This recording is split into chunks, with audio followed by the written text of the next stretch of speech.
नमस्कार दोस्तों, आज है 22 अप्रैल।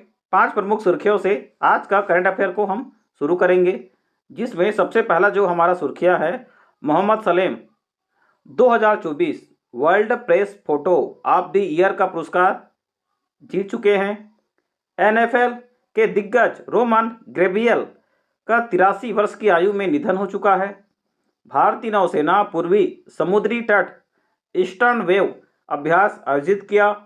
बेंगलुरु बादशाहों ने 5वां डेफ इंडियन प्रीमियर लीग जीत चुके हैं। नेपाल ने प्रथम अंतर्राष्ट्रीय इंद्रधनुष पर्यटन सम्मेलन का शुभारंभ किया। ग्रेट निकोबार की शोम्पेन जनजाति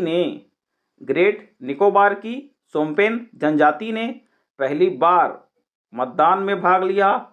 शोम्पेन विशेष रूप से कमजोर जनजाति जिसको पीवीटीजी समूह में से एक है। ग्रेट निकोबार द्वीप में घने उष्णकटिबंधीय वर्षा वनों में रह रहे हैं। मंगोलाइड समूह से संबंधित हैं।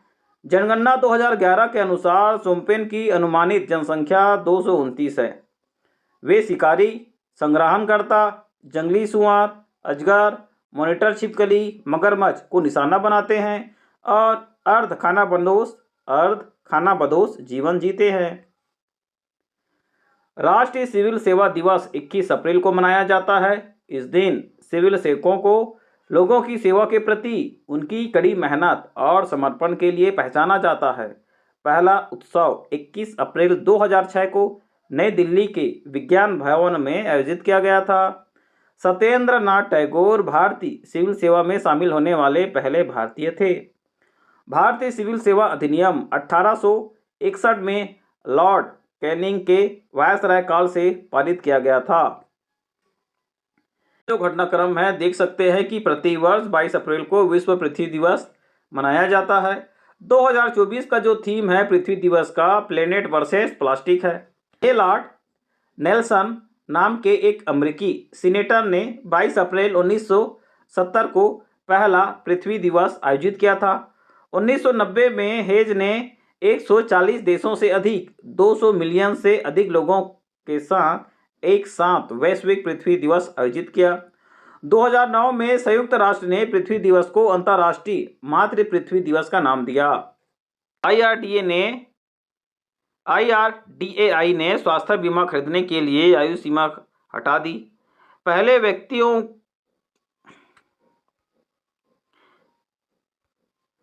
IRDAI ने स्वास्थ्य बीमा खरीदने के लिए जो आयु की जो अधिकतम सीमा है इसको हटा दिया है।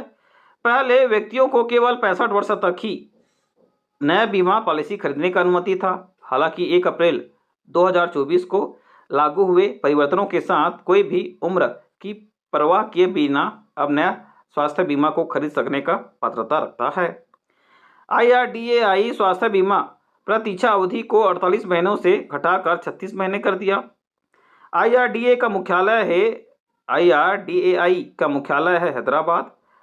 अध्यक्ष है देबाशीष पांडा।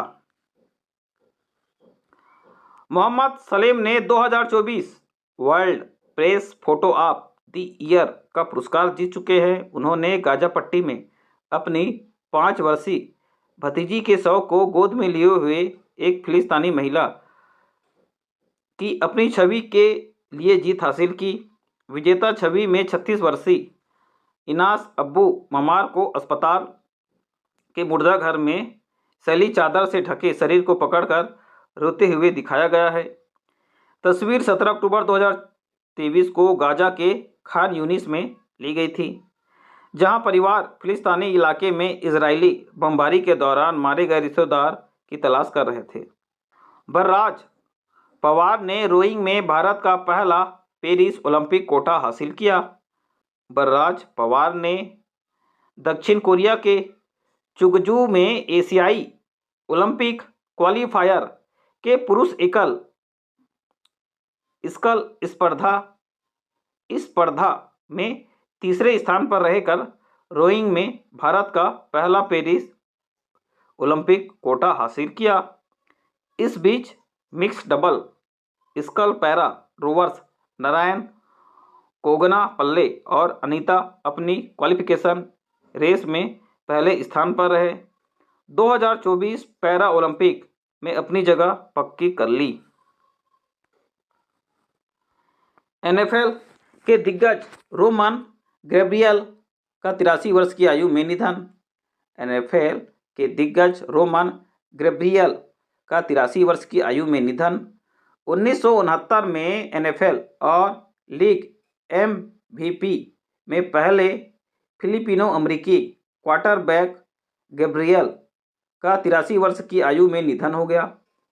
गैब्रियल जो उत्तरी कैरोलिना राज्य में खेले थे और अटलांटिक तट सम्मेलन में वर्ष के 2 बार खिलाड़ी थे, को 1989 में college football hall of fame में शामिल किया गया था। गैब्रियल ने रैम्स के लिए 11 साल और फिलाडेल्फिया ईगल्स के साथ 5 साल खेले हैं। भारतीय नौसेना ने पूर्वी समुद्र तट पर ईस्टर्न वेव का अभ्यास आयोजित किया। यह अभ्यास पूर्वी नौसेना कमान के flag officer commanding in chief परिचालन नियंत्रण के तहत आयोजित किया गया था। रक्षा मंत्रालय के मुताबिक इस अभ्यासों में जहाज़ों, पनडुब्बियों, विमानों और विशेष बलों ने भाग लिया। पूर्वी नौसेना कमान की संपत्ति के अलावा अभ्यास में भारतीय वायुसेना, अंडमान निकोबार कमान और तटरक्षक बल की संपत्तियां भी शामिल थी। प्रज्ञा मिश्रा को भारत में ओपन एआई का पहला कर्मचारी नियुक्त किया गया। ओपन एआई ने भारत में पहला कर्मचारी नियुक्त किया और प्रज्ञा मिश्रा को सरकारी संबंधों के प्रमुख के रूप में नियुक्त किया गया। मिश्रा पहले जुलाई 2021 में ट्रू कॉलर में सार्वजनिक मामलों के निदेशक के रूप में कार्यरत थे। 29 वर्ष के मिश्रा भारत में चल रहे 2024 लोकसभा चुनावों के दौरान सरकारी संबंध की प्रमुख भूमिका निभा रहे हैं। बेंगलुरु बादशाहों ने 5वां डेफ इंडियन प्रीमियर लीग का खिताब जीता। भारतीय बाधिर क्रिकेट संघ आईडीसीए के द्वारा जम्मू के मौलाना आज़ाद स्टेडियम में आयोजित 5वें बाधिर इंडियन प्रीमियर लीग का समापन समारोह। इस अवसर पर मुख्य अतिथि सचिन कुमार थे। डेफ हैदराबाद ईगल्स के सुदर्शन फाइनल मैच के खिलाड़ी और सर्वश्रेष्ठ गेंदबाज, बेंगलुरु बादशाह के वीरेंद्र सिंह, हैदराबाद ईगल्स के ऊपर हैदराबाद ईगल्स के उमर अशरफ बैग सर्वश्रेष्ठ विकेटकीपर। प्रत्यक्ष संग्रह 18% बढ़कर 19.58 लाख करोड़ हो गया है। देश का प्रत्यक्ष कर संग्रह बढ़ा। पिछले वर्ष में यह राशि 16.64 लाख करोड़ रुपये थी। वित्त वर्ष 23-24 के दौरान income tax, corporate tax collection budget का अनुमान से 1.35 लाख करोड़ रुपये 7.40% ज़्यादा रहा। वित्त वर्ष 2023-24 फाइनेंशियल ईयर 23-24 में सकल प्रत्यक्ष कर संग्रह अंतिम 18.48% से बढ़कर 23.37 लाख करोड़ रुपए हो गया। नेपाल ने प्रथम अंतर्राष्ट्रीय इंद्रधनुष पर्यटन सम्मेलन का शुभारंभ किया। नेपाल अपने पहले इंद्रधनुष पर्यटन सम्मेलन की मेजबानी कर रहा है, जिसका नेतृत्व माइको पहचान नेपाल और नेपाल पर्यटन बोर्ड कर रहे हैं। सम्मेलन का उद्देश्य नेपाल को एक प्रमुख एलजीबीटी अनुकूल पर्यटन स्थल के रूप में स्थापित करना, जिसमें देश की कानूनी प्रगति जैसे समलैंगिक विवाह की मान्यता पर जोर दिया जाएगा। सम्मेलन का उद्घाटन महिला, बाल एवं वरिष्ठ नागरिक मंत्री भगवती चौधरी ने किया। संयुक्त अरब अमीरात में महज 24 घंटे में सबसे ज़्यादा बारिश दर्ज की गई।